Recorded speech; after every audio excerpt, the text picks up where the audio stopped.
ఎంత ఇచ్చారు?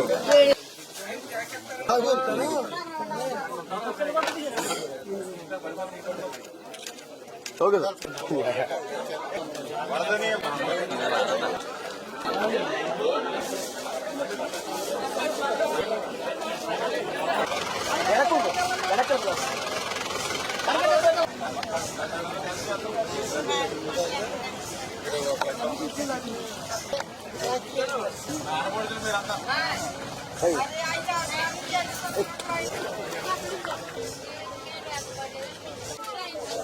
అక్కడ కూడా ఫోన్లో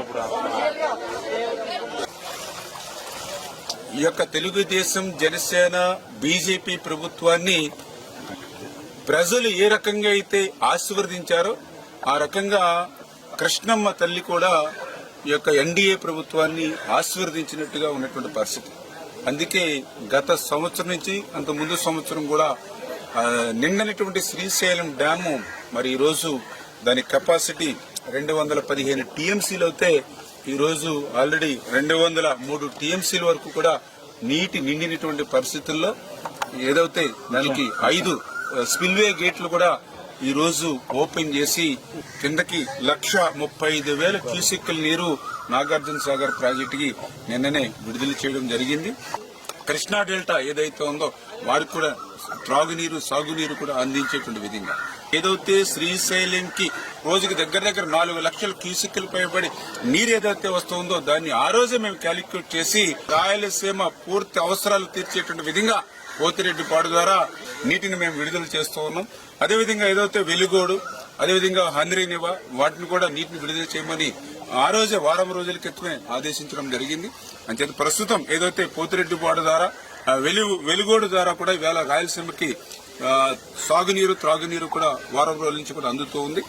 కాకపోతే ఏదైతే హంద్రీనివా మాత్రం మరి ఏదైతే వారం రోజుల క్రితం విడుదల చేయమన్నప్పటికీ కూడా ఇంకా అక్కడ కొంత నిర్లక్ష్యంగా అధికారులు కొంత వ్యవహరించినటువంటి పరిస్థితి కూడా మా దృష్టికి వస్తుంది. ఏదైతే గత ప్రభుత్వ వాసనలు ఇంకా పోనటువంటి అధికారులు ఇంకా మోస పద్ధతిలో ఉన్నారు, వాళ్ళందరినీ కూడా ఒక్కొక్కరిని మార్చుకుంటూ ముందుకెళ్తామనే విషయాన్ని కూడా ఈ సందర్భంగా తెలియజేసుకుంటూ గత వైఎస్ఆర్సీపీ ప్రభుత్వంలో ఒక పక్క వరదలు ముంచెత్తినా కూడా కనీసం ఆ రోజున్నటువంటి మంత్రులు గాని, ఆ రోజున్నటువంటి ముఖ్యమంత్రి గాని, ఆ రోజున్నటువంటి వైఎస్ఆర్సీపీ ప్రజాప్రతినిధులు గాని కనీసం అధికారులతో సైతం ఈ వరద ముంపు ప్రాంతాల్లో పలకరించినటువంటి వాళ్ళు ఆ రోజు లేరు.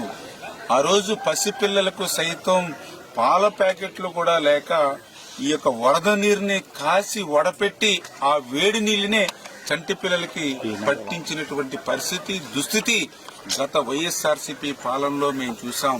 కానీ ఈ రోజు తెలుగుదేశం, జనసేన, బీజేపీ, ఎన్డీఏ ప్రభుత్వం వచ్చిన తర్వాత వేళ వరద మా గడపకి తాకక ముందే ఈ యొక్క ఎన్డీఏ ప్రభుత్వం సహాయం మా గడపలోకి వస్తూ ఉన్నాయి. ఆ 25 కేజీల బియ్యం, కందిపప్పు, ఆయిల్ ప్యాకెట్, ఉల్లిపాయలు, ఆలుగడ్డ ఇవన్నీ కూడా మా ఇంటికి చేరుతూ ఉన్నాయి మేము అడగక ముందే అని ఎంతో సంతోషాన్ని, సంతృప్తిని ఇవాళ వరద బాధితులు వ్యక్తం చేస్తున్నటువంటి పరిస్థితి.